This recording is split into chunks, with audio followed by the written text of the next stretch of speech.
নমস্কার দর্শকবৃন্দ, আমি কৃষ্ণকান্ত সিনহা শিলচর নিউজে আবার আপনাদের সবাইকে স্বাগত জানাই। ইম্পর্টেন্ট গুরুত্বপূর্ণ কয়েকটা খবর নিয়ে আসার সঙ্গে থাকবেন। ভিডিওটা দেখার সঙ্গে সঙ্গে চটকা লাইক করতে করে শেয়ার করবেন যাতে সবার কাছে গুরুত্বপূর্ণ খবরটা পৌঁছে যায়। কাছাড় জেলার আমরাঘাটে মন্দিরের জিনিসপত্র চুরি করা দুই চোরকে স্থানীয় মানুষ আটক করে পুলিশের হাতে সমঝিয়ে দিয়েছে। দর্শকবৃন্দ, জানা গেছে দুই চুর নাকি সেই চুরি হওয়া জিনিসপত্র, মন্দিরের বিভিন্ন জিনিসপত্র, আপনাদের মন্দিরের থাল গ্লাস, মন্দিরের ঘন্টি, মন্দিরের ঠাকুরের মূর্তি, এইগুলা নিয়ে একটা বাঙ্গাটিন লোহা প্লাস্টিকের কাছে বিক্রি করার জন্য যাচ্ছিল। স্থানীয় একজন ব্যক্তি সেটা দেখে সন্দেহ করে তাদের জিনিসপত্রগুলো আটকিয়ে তাদেরকে পাকড়াও করে তাদের যে সময় তল্লাশি করে দেখে তার ভিতরে কোনো সেই ঠাকুরের বিভিন্ন ধরনের জিনিসপত্র, মন্দিরের জিনিসপত্র যেটা বিভিন্ন মন্দির থেকে চুরি করা হয়েছিল। সেই অঞ্চলে অনেক মন্দির চুরির ঘটনা আসছিল দর্শকবৃন্দ।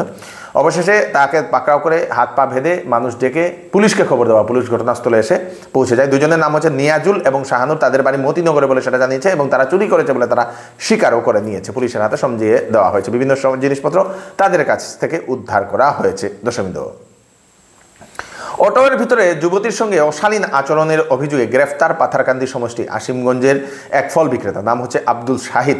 30 সেপ্টেম্বর মহাষষ্ঠীর দিনে একটি অটোতে যুবতী উঠেছিল এবং সেই অটোতে সেই আসিমগঞ্জের সেই ফল বিক্রেতাও উঠার পরে সেই যুবতীর সঙ্গে অশালীন আচরণ করে সেই যুবতীকে টাকার প্রলোভন দেখায়, অনেক ধরনের করে এবং সেই যুবতী ভিডিও করে সামাজিক মাধ্যমে সেটা ছেড়ে দিয়েছিল। তারপরে পুলিশের কাছে এফআইআর করার পরে পুলিশ কয়েকদিন পরে তাকে তল্লাশি করে সেই ফল বিক্রেতাকে গ্রেফতার করে নিয়েছে।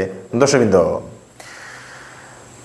গৌরব গগৈয়ের পাকিস্তান লিঙ্ক অতি ভয়াবহ, এরকমই মন্তব্য আসামের মাননীয় মুখ্যমন্ত্রী ডক্টর হিমন্ত বিশ্ব শর্মা মহোদয় 2-1 দিনের মধ্যে সংবাদ মেল করবেন উনি বলে জানান এবং দিল্লির সাংবাদিকদেরও উনি ডাকবেন এবং সেই সমস্ত ব্রিফ তুলে ধরবেন দর্শকবৃন্দ গৌরব গগৈয়ের পাকিস্তান সফর নিয়ে বলে মুখ্যমন্ত্রী সেটা জানিয়েছেন। দর্শকবৃন্দ, পশ্চিমবঙ্গের দার্জিলিংয়ে ভয়ানক বৃষ্টির কারণে ধসের কারণে রাস্তাঘাট বন্ধ এবং মৃত্যু হয়েছে প্রায় 24 জন বলে সেটা জানা গেছে। সেই খবর পাওয়া মতে টানা 12 ঘন্টা সেখানে প্রচণ্ড বৃষ্টিপাত হয়েছিল, ধস পড়েছে, পুল ভেঙে গিয়েছে, অনেক জিনিসপত্র, রাস্তা ভেঙে গেছে, রাস্তার ধসে পড়ে গেছে, প্রায় বেশ কয়েকজন এখনও নিখোঁজ। উদ্ধার অভিযান চলছে।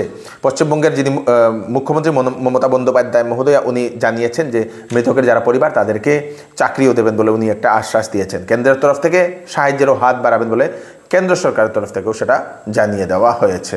দর্শকবৃন্দ, বিহারে নভেম্বর মাসে হবে নির্বাচন। 2টা পর্যায়ে সেই নির্বাচন হবে, 6 নভেম্বর এবং 11 নভেম্বর। সেটার কাউন্টিং হবে 14 নভেম্বর এবং এইবারের বিহারের নির্বাচনের পরে দেশের আবহাওয়া জানা যাবে কোন দিকে দেশ যেতে চাইছে। দর্শকবৃন্দ, বিহার এবং ইউপি হচ্ছে মেইন, সেখানে নির্বাচনের উপর নির্ভর করে সমস্ত ভারতবর্ষের নির্বাচনগুলো। দর্শকবৃন্দ, তো সেটার যে সময় রেজাল্ট আসবে সে সময় বোঝা যাবে। দর্শকবৃন্দ, তো এই হচ্ছে আজকে স্পেশাল আপডেট আপনারা তাড়াতাড়ি জন্য সবাইকে পাঠিয়ে দেবেন যাতে সবার কাছে পৌঁছে যাক। আমি কৃষ্ণকান্ত সিনহা আবার নতুন আরেকটি ভিডিও নিয়ে আসবো। ততক্ষণ আপনারা সুস্থ থাকবেন, সেফ থাকবেন। ধন্যবাদ। অফার অফার অফার, এবার দুর্গাপুজোতে চৌধুরী টেক্সটাইল দিচ্ছে বাম্পার অফার। ফ্যান্সি কাপড়ে ফ্ল্যাট 20% ডিসকাউন্ট। তাছাড়া 7,999 টাকার কেনাকাটা করলে পাবেন গিফট, 14,999 টাকার কেনাকাটা করলে পাবেন গিফট, 24,999 টাকার কেনাকাটা করলে পাবেন গিফট। 10 দিনের বিক্রিত মাল পছন্দ না হলে আপনারা ফেরতও নিতে পারেন। তাড়াতাড়ি করুন, চৌধুরী টেক্সটাইল, ফাটক বাজার, গলি নম্বর 2, শিলচর।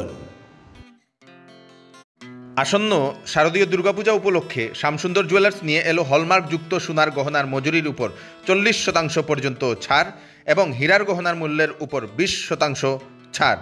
সঙ্গে পাচ্ছেন পুরাতন সোনার পরিবর্তে HUID যুক্ত হলমার্ক গহনা নেওয়ার বিশেষ সুযোগ। তাই আজই দেরি না করে চলে আসুন Shyamsundar jewellers, central road, Silchar.